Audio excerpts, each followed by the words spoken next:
Hello dear students. आज हम BPT पे जो आपके सिलेबस में है बेसिक प्रोपोर्शनैलिटी थ्योरम, तो इस थ्योरम को एकदम ज़बरदस्त तरीके से करेंगे। ठीक है, ये आज का हमारा टॉपिक है बीपीटी क्लास 10th मैथमेटिक्स का।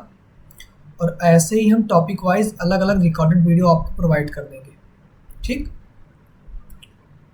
तो आज हम आपके लिए थ्योरम लेकर आए हैं। ऐसे ही और भी जो जितनी भी थ्योरम्स होंगे इसमें टॉपिक्स हैं, सारे टॉपिक्स कवर किए जाएंगे आपके। ठीक, तो यहाँ पे आपका है बेसिक प्रोपोर्शनैलिटी थ्योरम, जिसको हम बीपीटी कहते हैं, या फिर इसका एक और नाम है थेल्स थ्योरम। थेल्स थ्योरम, ठीक है, इसको थेल्स थ्योरम भी कहते हैं। आइए चलते हैं, देखते हैं क्या इसमें। इसमें कह रहा है if a line is drawn parallel to one side of a triangle intersecting the other sides in distinct points, prove that it divides the other sides in the same ratio। आपके एग्जाम में जो question आता है वो ऐसा भी आता है कि स्टेट एंड प्रूव, तो आपको ये थ्योरम लिखने को भी आ सकता है, तो इस थ्योरम को याद भी कर लीजिएगा। क्या रहा है थ्योरम? कह रहा है कि एक ट्रायंगल बनाते हैं। ठीक, ये हमारा एक ट्रायंगल है ए बी और सी, ठीक है। और इस ट्रायंगल में ये बोल रहा है, मान लो यहाँ पे एक पॉइंट और यहाँ पे एक पॉइंट, इस पॉइंट को डी मान लो और इस पॉइंट को ई मान लो। क्या बोल रहा है? If a line is drawn parallel to one side of a triangle, ये डी ई पैरेलल है बी सी के, यानी कि हमने एक लाइन ट्रायंगल के एक साइड BC के पैरेलल खींच दिया DE, जो कि इंटरसेक्ट कर रहा है अदर साइड, यानी कि AB और AC को कहाँ डिस्टिंक्ट पॉइंट्स पे, D और E पे। जो बोल रहा था मैंने वो बना दिया। हमको प्रूफ करना है, proof that it divides the sides in the same ratio, यानी कि इसका रेशियो, यानी कि ये DE लाइन इस AB और AC को सेम रेशियो में डिवाइड कर रहा है, यानी कि AD अपॉन में BD is equal to AE upon में EC। सेम रेशियो का मतलब यही होता है। देखो करेंगे कैसे। सबसे पहले तो हम लिखेंगे इसमें जो हमने यहाँ पे किया है। अगर हमें इसको प्रूफ करना है, वी हैव टेकन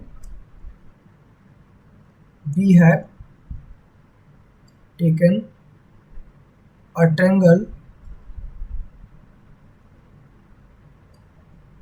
ABC। ठीक, हमने एक ट्रायंगल ABC ले लिया। ठीक, इन विच, अपने लैंग्वेज में आप लिख सकते हैं इसको, इन विच, जो हमने यहाँ in which DE parallel to BC, जिसमें कि DE पैरेलल है BC के, ठीक है।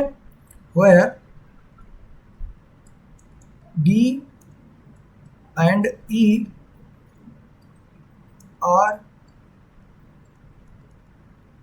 the points on AB and AC respectively. एकदम इजी लैंग्वेज में आप ऐसे अपना लैंग्वेज में आप इसको लिख सकते हैं। जो हमने यहाँ पे किया हमने वही लिख दिया। ठीक है, अब हमको प्रूफ करना है। क्या प्रूफ करना है? टू प्रूव क्या प्रूफ करना है आपको? हमको प्रूफ करना है AD अपॉन में BD is equal to AE upon में EC, ये हमको प्रूफ करना है। ठीक, अब इसको प्रूफ करने के लिए हमको यहाँ कुछ कंस्ट्रक्शन करना पड़ेगा। क्या कंस्ट्रक्शन करना पड़ेगा? देखो, कंस्ट्रक्शन। ठीक, देना कंस्ट्रक्शन, कोई दिक्कत नहीं है ऐसे। कंस्ट्रक्शन इसमें हमको ये करना पड़ेगा एक्स्ट्रा, एक परपेंडिकुलर हम E से इस पे डालेंगे EF। ठीक, ये हमारा एक परपेंडिकुलर है, और एक परपेंडिकुलर हम इससे डालेंगे DG। ठीक, क्या कंस्ट्रक्शन किए हैं हम? EF perpendicular to AD and DG perpendicular to AC। चाहो तो यहाँ पे आप एक लाइन लिख सकते हो ड्रॉ, एक वर्ड लिख सकते हो ड्रॉ, मतलब हमने ड्रॉ किया है EF परपेंडिकुलर टू AD, या फिर AB लिख सकते हो उसको AC, क्योंकि साइड तुम्हारी AB है, बढ़िया रहेगा AB। और DG परपेंडिकुलर टू AC। ठीक, ये हमारा हो गया कंस्ट्रक्शन। और इसको मिला भी दो, इसको मिला दो, ठीक है, ठीक, ज्वाइन BE एंड DC, हमने इसको ज्वाइन भी कर दिया, ये भी हमने लिख दिया, ठीक। अब इसमें हमारा अप्रोच क्या होता है, हमको हमारा जो अप्रोच होता है, मेन अप्रोच इसमें एरिया का खेल है। एरिया, आप लोग जानते हो कि एरिया को हम शॉर्टकट में AR लिखते हैं, AR ट्रायंगल ABC या फिर जो भी हमको चाहिए होगा, AR मतलब एरिया होता है, ध्यान रखिएगा। पूरा का पूरा खेल इसमें एरिया का है। हम इस ट्रायंगल ADE का एरिया 2 बार निकालेंगे, ठीक, और ट्रायंगल BDE और DEC का भी एरिया निकालेंगे। अब ADE का एरिया ऑफ ट्रायंगल होता क्या है, सबसे पहले आप लोग ये जानो, एरिया ऑफ ट्रायंगल, अगर कोई ट्रायंगल मान लो ऐसे है और इससे परपेंडिकुलर है ये, ठीक, ABCD, तो अगर हम एरिया ट्रायंगल निकालें तो क्या आ जाएगा, हाफ ऑफ बेस जिस पे परपेंडिकुलर डाला गया हो BC इंटू हाइट, हाइट मतलब परपेंडिकुलर यानी कि AD।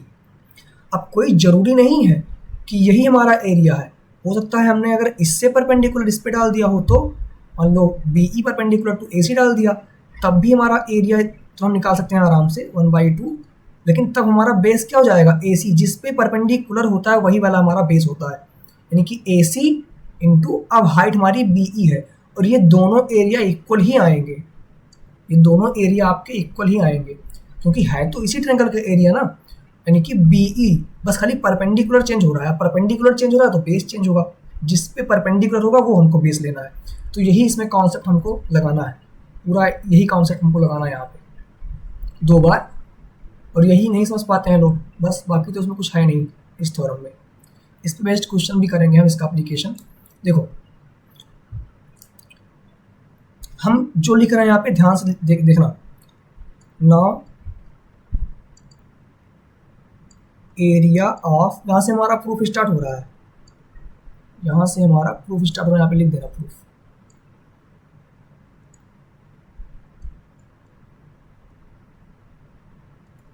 यहाँ से प्रूफ स्टार्ट हो रहा है। Now area of triangle ADE, ऐसे लिख रहे हैं, व्हेन बेस इज, पहले हम इसका ले रहे हैं, बेस इज AD, जब हम AD को बेस ले रहे हैं तब एरिया ऑफ ट्रायंगल ADE कितना होगा, ADE इज इक्वल टू कितना हो जाएगा, half of base into height होता है, बेस कितना है AD और हाइट कितना है EF, क्योंकि जब बेस हमारा AD होगा तो हाइट कहाँ से, यही हाइट लेंगे ना हम, यही वाला हाइट लेंगे, तो बेस हमारा EF हो जाएगा। इसको बोल दो इक्वेशन नंबर फर्स्ट। अब same to same area of triangle ADE when base, जब हम बेस क्या ले लें, AE ले लें, और हमारा अगर बेस AE हो जाएगा तो हाइट हम ये लेंगे, जो परपेंडिकुलर उस बेस पे होता है वही हमारी हाइट होती है, DG हो जाएगा। तो एरिया ऑफ ट्रायंगल ADE कितना हो जाएगा, हाफ ऑफ, यहाँ पे बेस क्या है AE है, इंटू हाइट क्या है DG है, ठीक, ये हो गया हमारा इक्वेशन नंबर सेकंड, बोल दो इसको, ठीक। अब दोनों AD के ही एरियाज हैं। अब देखो ट्रायंगल AD, जो जब हम AD साइड लेंगे तो उससे जुड़ा हुआ ट्रायंगल कौन सा है, BDE, क्यों BDE कैसे बना हुआ है, ऐसे कुछ बना हुआ है, ऐसे तो कुछ बना हुआ है, यहाँ पे हमारा B है, यहाँ पे हमारा D है, और यहाँ पे हमारा E है, ठीक, और ऐसे परपेंडिकुलर पड़ा हुआ है, EF, F होगा ना यहाँ पे, हाँ F यहाँ पे। अब यहाँ आपको ध्यान देना है, जब हम नाउ एरिया ट्रायंगल BD, हम BDE का एरिया निकालने जा रहे हैं, BDE, अब एरिया ट्रायंगल BDE क्या होगा, हाफ ऑफ बेस कितना है, हमारा ट्रायंगल BDE खाली यहीं तक है, यहीं तक केवल BDE है, तो बेस क्या होगा, BD होगा। अब हाइट में थोड़ा कंफ्यूजन हो गया आप लोगों को, अगर मान लो कोई ट्रायंगल आपका कुछ तरफ एकदम तिरछा टाइप का हो, ऐसे ट्रायंगल बना हो ऐसे, तो इसकी हाइट कहाँ बनेगी? हाइट मतलब परपेंडिकुलर। अगर हम बेस यहाँ पे मान लो ये ए बी सी हमारा है, अगर हम बेस ए बी लेंगे तो हाइट हमारी यहाँ आएगी, यहाँ कहीं आएगी, ये हमारी हाइट होगी, ना कि इसमें कहीं। आप कहीं भी इस ट्रायंगल के अंदर ये परपेंडिकुलर बना के दिखाओ तो नहीं बनेगा। देखो कहीं भी खींचोगे तो परपेंडिकुलर नहीं बनेगा, तो कोई ना कोई और एंगल बनेगा लेकिन परपेंडिकुलर नहीं बनेगा। और हाइट का मतलब क्या होता है? परपेंडिकुलर। इसीलिए परपेंडिकुलर हमको यही लेना है, यानी कि यही परपेंडिकुलर इसका भी हो जाएगा एफ ई। समझे कि नहीं? ये हाइट हमारी एफ ही है उसकी। इस ट्रायंगल की भी हाइट अगर यहाँ पर डी बोल दें तो इस ट्रायंगल की भी हाइट सी डी हो जाएगी। समझे कि नहीं ये चीज़? ये हो गया हमारा थर्ड इक्वेशन। अब बी डी था, और कौन सा ट्रायंगल था? एक ट्रायंगल है D E C, area triangle D E C and area triangle D E C. इसका कितना हो जाएगा? Half base into height. अब यहाँ पे बेस क्या है? यहाँ पे बेस हमारा ई सी है, डी ई सी में बेस क्या है? ई सी। और हाइट क्या हो जाएगी यहाँ पे? यहाँ भी देखो ट्रायंगल ऐसे तिरछा टाइप का बना हुआ है, तो इसकी भी हाइट डी जी हो जाएगी। अगर नहीं समझ में आएगा तो कमेंट कर देना, बता देंगे फिर से। ये हो गया हमारा फोर्थ। ठीक, अब हमको करना क्या है यहाँ पे? हमको करना है, देखो हमने 4 इक्वेशन बना लिए। अब हमको चाहिए क्या? हमको चाहिए A D upon B D. अब A D upon B D कब मिलेगा? ए डी हमारा इसमें है और बी डी किस में है? इसमें है, यानी कि फर्स्ट डिवाइड बाय थर्ड कर दो।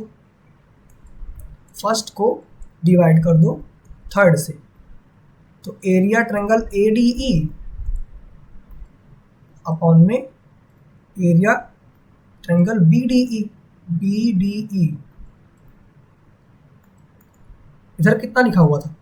इधर लिखा हुआ था half of A D into E F upon में हाफ ऑफ थर्ड में क्या है? B D into E F. ठीक, अब देखो यहाँ पे कट रहा है, ई एफ से ई एफ कट जाएगा, हाफ से हाफ कट जाएगा, क्या आ जाएगा? A D upon B D आ जाएगा, जो कि हमारा हो जाएगा इक्वेशन नंबर 5 बोल दो इसको। ठीक, सिमिलरली हम क्या करेंगे? एरिया ट्रायंगल, अब यहाँ पे ए डी लिए थे, यानी कि फर्स्ट डिवाइड बाय थर्ड किए थे, अब सेकंड डिवाइड बाय फोर्थ कर दो, यानी कि हम क्या कर रहे हैं? सेकंड डिवाइड कर रहे हैं फोर्थ से, तो एरिया ट्रायंगल बी डी हो जाएगा, क्योंकि फोर्थ सेकंड हमारा क्या है? ए डी है ना, ए D E upon area triangle fourth क्या है? डी ई सी। और ये हमारा हो जाएगा, इसमें भी हाफ और हाफ कट जाएगा, सेकंड डिवाइड बाय फोर्थ है ना, तो हाफ हाफ कट जाएगा और डी जी कट जाएगा, क्या आ जाएगा? ए ई अपॉन में ई सी। ये हो गया हमारा 6th इक्वेशन। हमने 6 इक्वेशन बना लिए। अब हमको ऊपर से मतलब ही नहीं है, हमको केवल 5वें छोटे में देखना है। देखो इसमें एरिया ट्रायंगल ए डी लिखा हुआ है, इसमें भी ए डी लिखा हुआ है, इधर वाला तो इक्वल है, हमको यही दोनों तो इक्वल दिखाना है।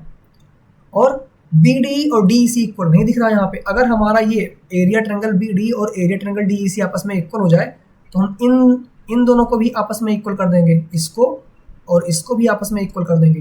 अब इसे इक्वल कैसे करते हैं? ये देखो यहाँ पे अगर आप ध्यान दो सही से, मैं कलर चेंज करके दिखा रहा हूँ आप लोगों को। देखो ये है हमारा डी ई सी, ठीक, और ये है हमारा बी डी ई। इनका एरिया इक्वल है, क्यों? क्योंकि ये दो पैरेलल लाइंस के बीच में बने हुए हैं और सेम बेस पे हैं दोनों ट्रायंगल। देखो दोनों ट्रायंगल का बेस सेम है।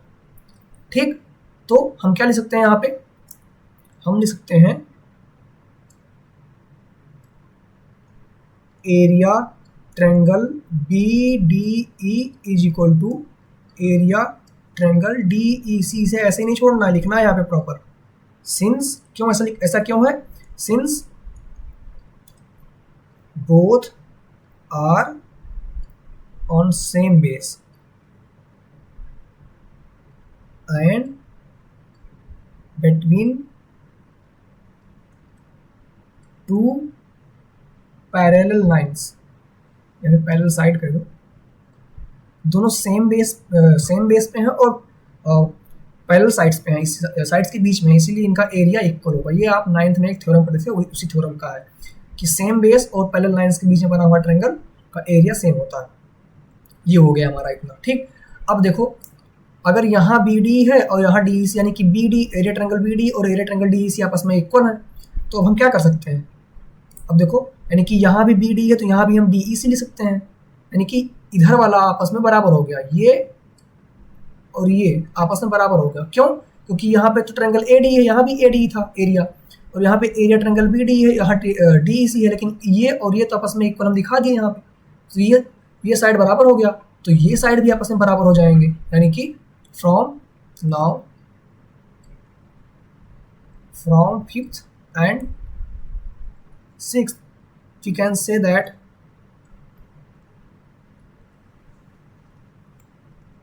AD अपॉन में BD is equal to AE upon में EC। ये हो गया हमारा प्रूव, हैंस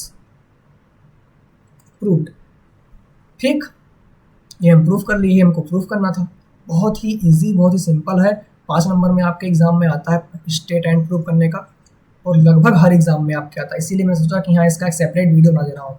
बाकी इस पे मैं क्वेश्चन भी कुछ कराऊंगा, 4-5 क्वेश्चन के लिए अलग से एक वीडियो बना दूंगा, अपलोड कर दूंगा। बाकी जो ट्रायंगल का चैप्टर हम लोग कर रहे हैं PYQ में, वो तो हम करेंगे ही, उसमें तो बहुत सारे क्वेश्चंस करेंगे, 25-30 क्वेश्चन लेकर आएंगे। लेकिन अभी के लिए मैं 4-5 क्वेश्चंस, इस पे बेस्ड क्वेश्चंस कैसे आते हैं, क्या अप्रोच होगी उनको सॉल्व करने की, हम आराम से कर लेंगे। एक बार रिकैप कर लेते हैं इसका। हमने एक ट्रायंगल बना दिया जिसमें DE पैरेलल टू BC है, ठीक, जहाँ पे D और E क्या है, AB और BC पर 2 पॉइंट्स हैं। हमने DG परपेंडिकुलर टू AC और EF परपेंडिकुलर टू AB खींच दिया। हमने BE और DC को मिला दिया।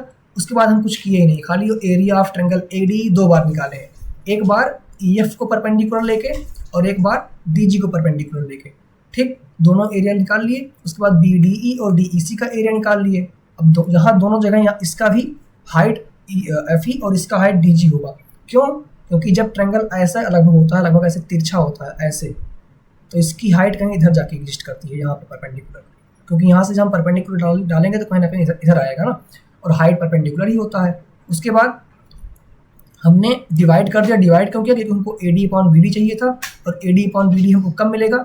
जब हम, देखो यहाँ पे, जब हम फर्स्ट इक्वेशन को थर्ड से डिवाइड करेंगे, तभी यहाँ पे AD अपॉन BD मिलेगा। ऐसे ही हम इसको भी डिवाइड किए, AE अपॉन EC ले आए।